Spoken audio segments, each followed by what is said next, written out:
आज pastor Joseph Prince के साथ। अभिनंदन कलीसियागण, मैं आपसे एक भविष्यवाणी युक्त संदेश साझा करने को उत्सुक हूँ जो प्रभु ने मुझे दिया। उनके साथ वचन में जब मैं समय बिता रहा था, मैं हजोन विजन के विषय पर प्रचार कर रहा था, जब प्रभु ने दखल दिया था, ठीक है, और उन्होंने मुझे एक वचन दिया और अपने वचन के द्वारा मुझसे बात की। एक वचन जो मैंने बहुत बार पढ़ा है पर कभी भविष्यवाणी वाली जटिलताएं नहीं देखी थी, तो मैं साझा करने के लिए बहुत ही उत्सुक हूँ और इसका संबंध महामारी से भी है।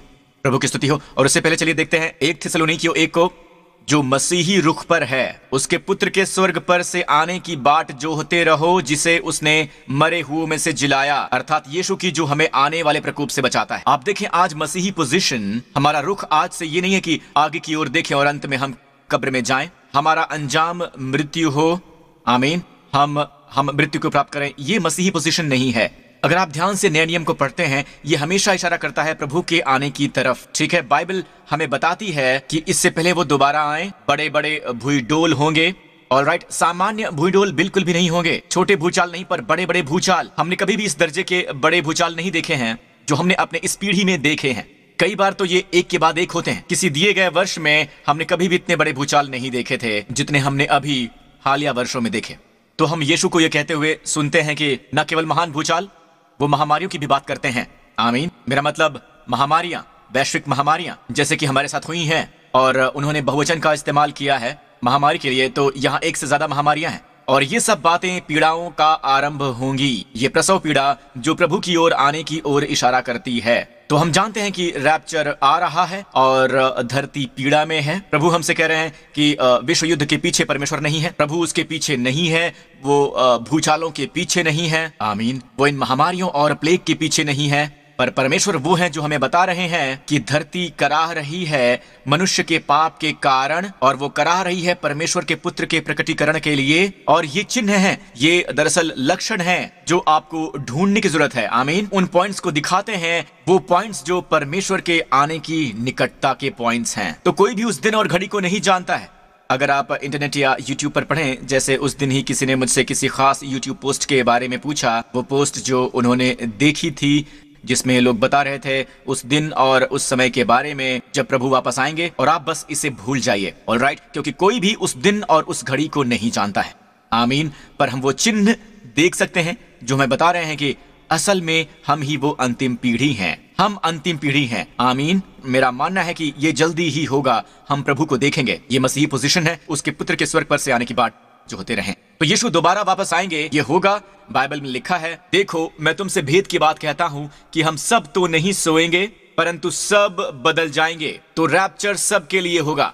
मैंने कहा रैप्चर सब के लिए होगा। ये शब्द सब यहाँ जोर देकर इस्तेमाल किया गया है। हम सब तो नहीं सोएंगे, परंतु हम सब बदल जाएंगे। अगर आप वाकई नए सिरे से जन्मे हैं तो आप बादलों पर उठा लिए जाएंगे, चाहे आपकी आत्मिक उन्नति कैसी भी हो, आमीन। ये क्षण भर में, पलक मारते ही, पिछली तुरही फूंकते ही होगा, क्योंकि तुरही फूंकी जाएगी और मुर्दे अविनाशी दशा में उठाए जाएंगे और हम बदल जाएंगे। हम बदल जाएंगे। पहले मुर्दे जिलाए जाएंगे, वो ऐसे शरीर में जिलाए जाएंगे जो शरीर अविनाशी है, और हम भी बदल जाएंगे। जी हाँ, हम भी बदल जाएंगे। कैसे?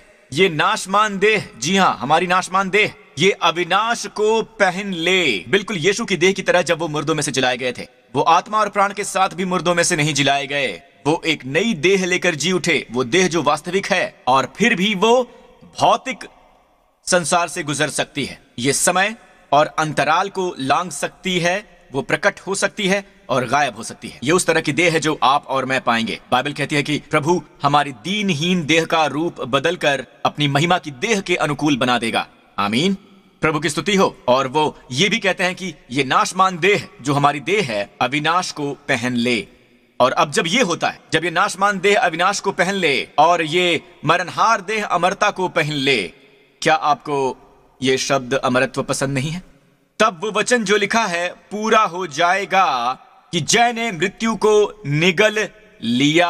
अब इसे दिमाग में रखिए कि वो भविष्यवाणी वाला वचन जिसके बारे में मैंने आपसे बात की थी, जय ने मृत्यु को निगल लिया, जय ने मृत्यु को निगल लिया, ये यशायाह 25 से लिया गया है। यशायाह 25 यशायाह के भविष्यवाणी से। और आगे लिखा है, हे मृत्यु तेरी जय कहां है, बोल तेरी जय कहां है। मृत्यु का डंक पाप है। मृत्यु का कारण क्या होता है? मृत्यु संपूर्ण होती है, राइट। मृत्यु से बचने के लिए आप ऊंचे पर्वत पर भी नहीं चढ़ सकते हैं। इससे बचने के लिए आप गहरे समुद्र में भी नहीं तैर सकते हैं। मृत्यु संपूर्ण है, फिर भी विश्वासियों के लिए नहीं है। ये वो पीढ़ी है जो मृत्यु को नहीं देखेगी। इनोक की पीढ़ी, और इनोक परमेश्वर के साथ साथ चलता था, फिर वो लोप हो गया क्योंकि परमेश्वर ने उसे बदला। जी हाँ, परमेश्वर ने उसे बदला। तो पूरे पुराने नियम में रैप्चर पाया जाता है। यहाँ तक कि एलिया का भी देह सहित उठा लिया गया था। आमीन। तो उठा लिया जाना कोई नई धारणा नहीं है, बल्कि ये पुराने नियम में ही है। पर बाइबल कहती है कि जब इसे पूरा कर लिया जाता है, ऑलराइट, जब ये हम में प्रभावी होता है, जब यीशु दोबारा आएंगे, हमारी दीनहीन देह का रूप बदलकर अपनी महिमा की देह के अनुकूल बना देंगे। और ये लिखा है फिलिपियों में। और फिर हालेलुया, हम उसकी देह में बदल जाएंगे। हम भौतिक वस्तुओं, समय और स्थान को लांघ सकते हैं, शारीरिक रूप से प्रकट हो सकते हैं, गायब हो सकते हैं। आमीन। हम रोशनी की गति से भी तेज यात्रा करेंगे। आमीन। और पूरा ब्रह्मांड हमारे खेल का मैदान है। प्रभु की स्तुति हो। और फिर हम कभी भी दोबारा बीमार नहीं पड़ सकते हैं। हम कभी भी मरेंगे नहीं। कब तक? हमेशा के लिए। प्रभु की स्तुति हो। हम हमेशा जवान रहेंगे, हमेशा स्वस्थ और शक्तिशाली रहेंगे।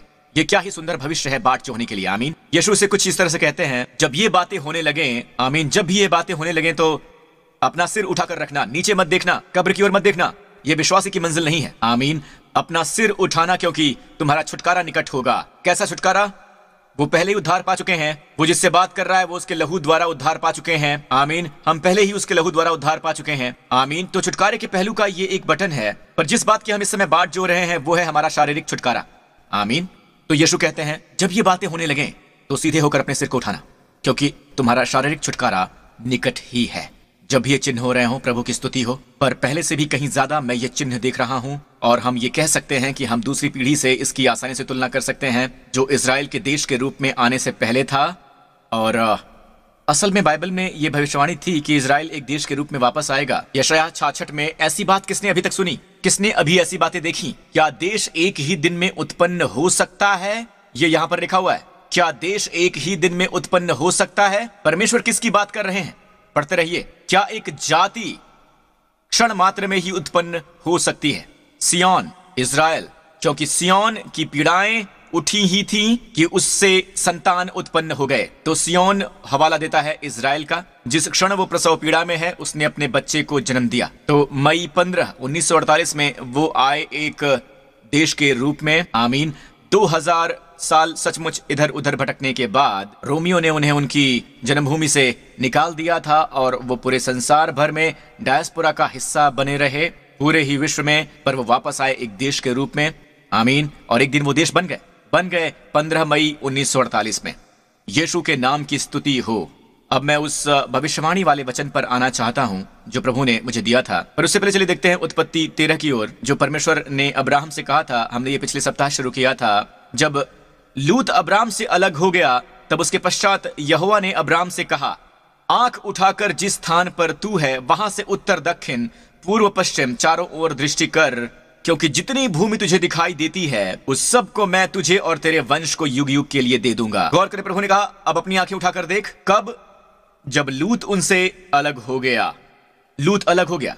अब ये बहुत दिलचस्प है, क्योंकि बाइबल में कोई भी महत्वहीन वर्णन नहीं है। बाइबल इतनी ज्यादा समृद्ध है। आमीन। और ये सच है कि बाइबल में नाम भी सच्चाई बयां करते हैं। जी हाँ, सच्चाई बयां करते हैं। आमीन। लूत, असल में शब्द लूत वैसा है कि वो उसका उच्चारण कैसे करते हैं। इब्री में लूत का मतलब होता है एक पर्दा, एक आवरण। और यहां ये कुछ ऐसा है जिसके प्रति प्रभु ने मेरी आंखें खोल दी, और मैं ये चाहता हूं कि आप इसे ग्रहण करें। और सचमुच मैं बहुत ही उत्साहित हूं। तो जब पर्दा अब्राहम से चिटक गया तो अब्राहम देख सकता है उत्तर दक्षिण पूर्व पश्चिम की ओर। तो जब वो पर्दा अब्राहम के ऊपर से उठा लिया गया, बाइबल में लिखा है, और परमेश्वर ने अब्राहम से कहा, अपनी आंखें उठाकर देख। उनका संबंध है आत्मिक आंखों से। इसलिए हम हर दिन प्रार्थना कर रहे हैं, राइट? परमेश्वर तुम्हें अपनी पहचान में ज्ञान और प्रकाश का आत्मा दे, और तुम्हारे मन की आंखें ज्योतिर्मय हो। खुल जाना। परमेश्वर ने उसके हृदय की आंखें खोल दी, बिल्कुल बिल्कुल अब्राहम की तरह। परमेश्वर ने उसके हृदय की आंखें खोल दी और उसने पूरा प्रदेश देख लिया। तो जो भी आप अपने हृदय की आंखों से देख सकते हैं वो आपका हो जाता है। आमीन। जितनी भूमि तुझे दिखाई देती है मैं सब तुझे दे दूंगा। हालेलुया। यीशु के नाम की स्तुति हो। आमीन। मैं ये सिद्धांत आपके साथ साझा करना चाहता हूं, क्योंकि ये बहुत ही महत्वपूर्ण है कि आप इसे समझ जाएं कि बाइबल में आमीन। जब बाइबल एक भविष्यवाणी की सच्चाई साझा करती है तो उस बुद्धिमत्ता के दो पक्ष भी होते हैं, ठीक है। उस बुद्धिमत्ता के, ओके, परमेश्वर का वचन है बुद्धिमत्ता। देखो अय्यूब 11, परमेश्वर तुझ पर बुद्धि की गुप्त बातें प्रकट करे कि वो क्या हो, डबल, पहले से भी डबल हो जाएं। ओके, तो ये एक स्वाभाविक व्याख्या है और एक आत्मिक व्याख्या है, ठीक है। ये मत भूलिए कि बुद्धि की गुप्त बातें तेरी बुद्धि से बढ़कर हैं। उसकी ओर देखिए जो NSV संस्करण में लिखा है, परमेश्वर तुम्हें बुद्धिमत्ता के रहस्य दिखाएगा, क्योंकि अच्छी बुद्धिमत्ता के दो पक्ष होते हैं। और ये बहुत महत्वपूर्ण है क्योंकि अभी अभी हमने देखा यशायाह 56, आमीन, जैसे ही सिय्योन पीड़ा में होती है वो अपनी संतान उत्पन्न करती है। जैसे ही सिय्योन प्रसव पीड़ा में होती है, अब सिय्योन स्वाभाविक तौर पर इजराइल का हवाला देता है, इजराइल देश का, ओके। पर सिय्योन पर्वत की भी तस्वीर है। बाइबल में इसका इस्तेमाल आत्मिक तौर पर किया जाता है। जैसे इब्री 12 में ये विश्वासियों को कहता है, नई वाचा के विश्वासियों को ये कहता है, तुम तो उस पहाड़ के पास नहीं आए हो जो छुआ जा सकता था, आग से प्रज्वलित था और काली घटा और अंधेरा है, ठीक है, और वो सिनै पर्वत, ठीक है। तो परमेश्वर का आत्मा विश्वासी से कह रहा है, तुम सिनै पर्वत पर नहीं आए हो, तुम सिय्योन पर्वत पर आए हो। वो जीवते परमेश्वर का शहर है, स्वर्गीक यरूशलेम का, आमीन। तुम असंख्य स्वर्गदूतों की संगति में आए हो और तुम यीशु के पास आए हो, आमीन। तुम परमेश्वर के पास आए हो। तो परमेश्वर ने पर्वत छोड़ दिया, सिनै पर्वत से वो सिय्योन पर्वत पर चले गए हैं। वो सिनै पर्वत पर नहीं है जहां पर लोगों ने 10 आज्ञाएं पाई थी, जहां उन्होंने व्यवस्था पाई थी, और परमेश्वर ने पहाड़ हिला दिए हैं। और इब्रानियों का लेखक पवित्र आत्मा द्वारा हमें बताता है, अब तुम सिनै पर्वत पर बिल्कुल नहीं हो, तुम उस पहाड़ पर नहीं आए हो, पर तुम सिय्योन पर्वत पर आए हो।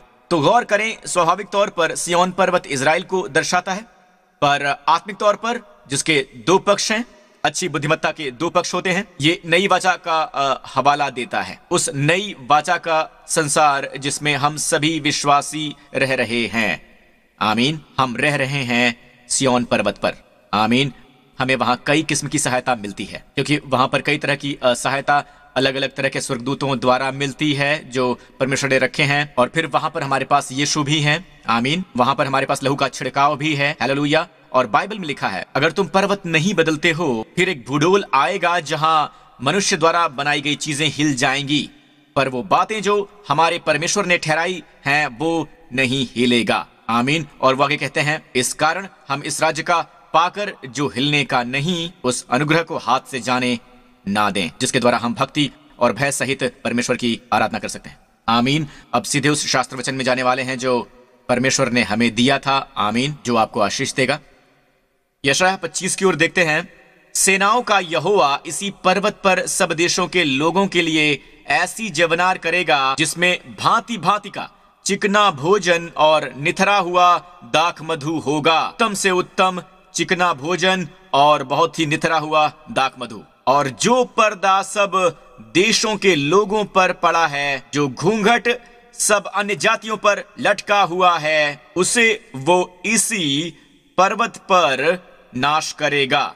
और अब ये वो भाग है जो प्रभु ने मुझसे बात की थी और मैंने ये कई बार पढ़ा भी है, और मैंने कभी इसे इस रूप में नहीं देखा जो हाल ही में प्रभु ने इसे इस रूप में मेरे सामने खोला।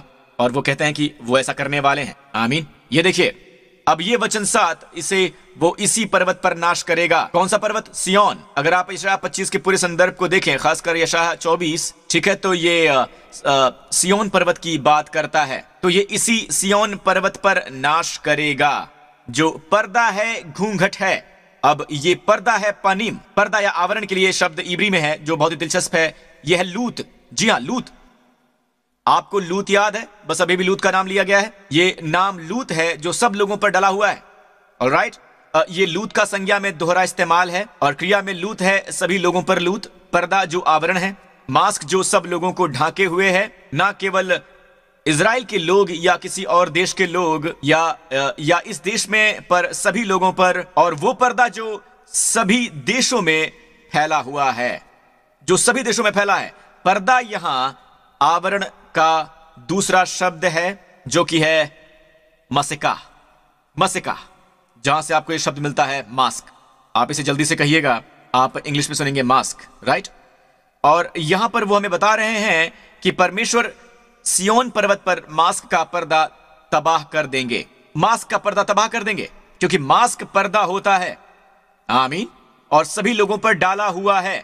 तो अगर कोई भी ऐसी चीज है जो इस पीढ़ी की विशेषता है, आज से 10 साल के बाद, आज से 20 साल के बाद, अगर वो हमारी पीढ़ी की एक डॉक्यूमेंट्री बनाए, पीढ़ी जिसने पैंडेमिक का सामना किया, तो वो हमें कैसे पहचानेंगे? इसका मुख्य पहलू क्या है? लोग मास्क पहने हुए हैं, यहां तक कि तस्वीरों में भी लोग मास्क पहने हुए हैं, ठीक है? चाहे ये चीन में हो, यूएस में हो या यूरोप में हो, आप जहां कहीं भी जाएं, लोग मास्क पहने हुए हैं, आमीन। ये एक किस्म से उस पैंडेमिक का सिंबल है जिसमें हम हैं। कभी भी इतने बड़े पैमाने पर लोग मास्क नहीं पहनते, इतने बड़े वैश्विक पैमाने पर हर जगह पर इस तरह के मास्क हैं। ये सब जगह है, ये हर एक जगह पर है। और परमेश्वर कह रहे हैं, मैं सिय्योन पर्वत पर तबाह करने वाला हूं, मैं तबाह करने वाला हूं सिय्योन पर्वत पर, सभी लोगों के मुंह पर बड़े पर्दे को तबाह करने वाला हूं। वो इसे कहां करेंगे? परमेश्वर ने कहा कि सिय्योन पर्वत पर, आमीन। परमेश्वर उस पर्दे को तबाह कर देंगे जो सब लोगों को मुंह पर ढांके हुए है, सिय्योन पर्वत पर।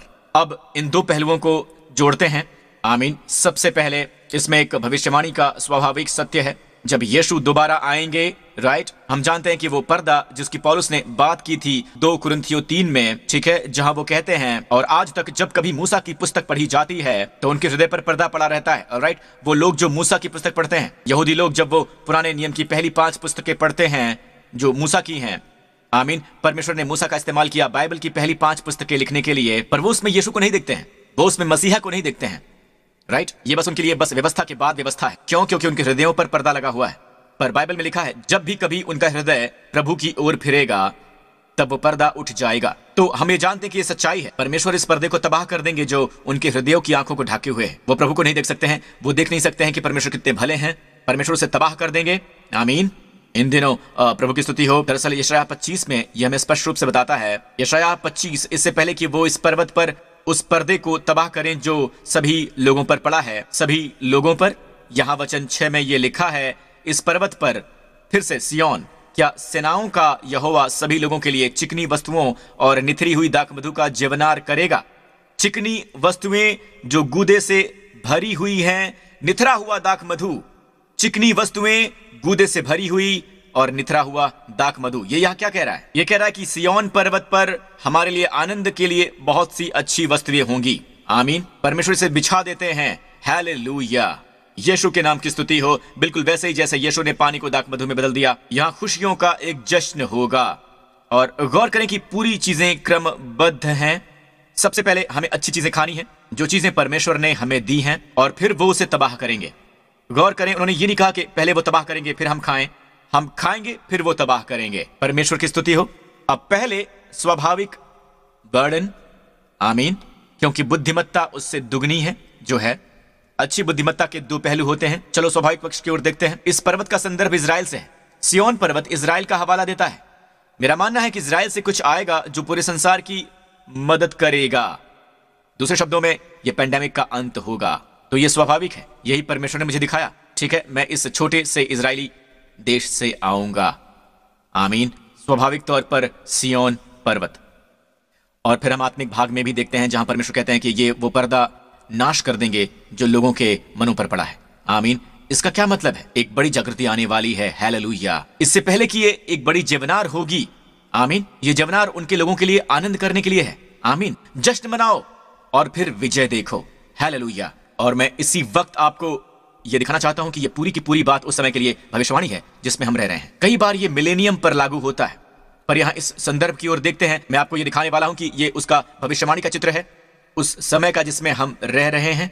क्योंकि ठीक वचन 7 के बाद जहां वो पर्दे को तबाह कर देंगे, अगला वचन कहता है, वो मृत्यु को सदा के लिए नाश करेगा और प्रभु यहोवा सबों के मुख पर से आंसू पोंछ डालेगा और अपनी प्रजा की नामधराई सारी पृथ्वी पर से दूर करेगा, क्योंकि यहोवा ने ऐसा कहा है। और उस समय यह कहा जाएगा, देखो हमारा परमेश्वर यही है, हम इसी की बाट जोहते आए हैं कि वो हमारा उद्धार करे। यहोवा यही है, हम उसकी बाट जोहते आए हैं, हम उससे उद्धार पाकर मगन और आनंदित होंगे। क्या आप ये देख सकते हैं? वचन 8 की पहली लाइन ये कहती है, वो मृत्यु को सदा के लिए नाश करेगा। याद करें, पहले ये वचन हमने कहाँ देखा था? 1 कुरिन्थियों 15 में। यहाँ ये लिखा है वचन 54 में, क्योंकि अवश्य है कि ये नाशमान देह अविनाश को पहन ले और ये मरणहार देह अमरता को पहन ले, हमारे शरीरों को हवाला देते हुए फिर वो कथन पूरा होगा जो लिखा है, मृत्यु ने जय को निगल लिया है। एक डायरेक्ट हवाला प्रेरित पौलुस ने डायरेक्टली यशायाह 25 से हवाला दिया है। आमीन। वचन 8 दूसरे शब्दों में ये क्रमानुसार है। सबसे पहले एक बहुत जेवनार, आमीन, जो समय का हवाला देती है जिसमें हम रह रहे हैं। आमीन। एक बहुत बड़ी दावत होगी। मेरा मानना है कलीसिया में जागृति आ रही है और ये जागृति सभी जगह कलीसिया में आ रही है। आमीन। और फिर आएगा पर्दे का तबाह होना, जो इस महामारी का सिंबॉलिक है जिसमें कि आज हम हैं। और फिर बाइबल में लिखा है रैप्चर। प्रभु की स्तुति हो, हालेलुया, आमीन, जहां मृत्यु को निगल लेती है विजय। हालेलुया। क्या हम क्रम देख सकते हैं? और फिर हम एक दूसरे से कहेंगे, देखो ये हमारा परमेश्वर है। आमीन। हमने उसके लिए इंतजार किया है। आमीन। और इस तरह से हमारा रुख है उसके पुत्र की प्रतीक्षा करना। अगर आपने यीशु को कभी अपना व्यक्तिगत उद्धारकर्ता और प्रभु नहीं बनाया है, दोस्तों, पवित्र आत्मा आपको मजबूर कर रहा है, आमीन, कि आप उद्धार पाएं। आमीन। कि आप क्षमा पाएं, कि आप संपूर्णता में जिएं, कि आप शांति पाएं। आमीन। ये अद्भुत है, वो हमें आशीषित करते हैं। हालेलुया। तो अगर इस समय आप हैं और आप जहां कहीं भी इसे सुन रहे हैं, मेरे साथ इसी समय ये प्रार्थना कीजिए। कहिए, हे स्वर्गीय पिता, मैं विश्वास करता हूं कि मसीह मेरे पापों के लिए मरे। मैं विश्वास करता हूं कि आपने उन्हें मुर्दों में से जिला दिया। और मैं विश्वास करता हूं कि मेरे सारे पाप, अतीत के, वर्तमान के और भविष्य के, दूर हो गए हैं, पूरी तरह क्षमा हो गए हैं।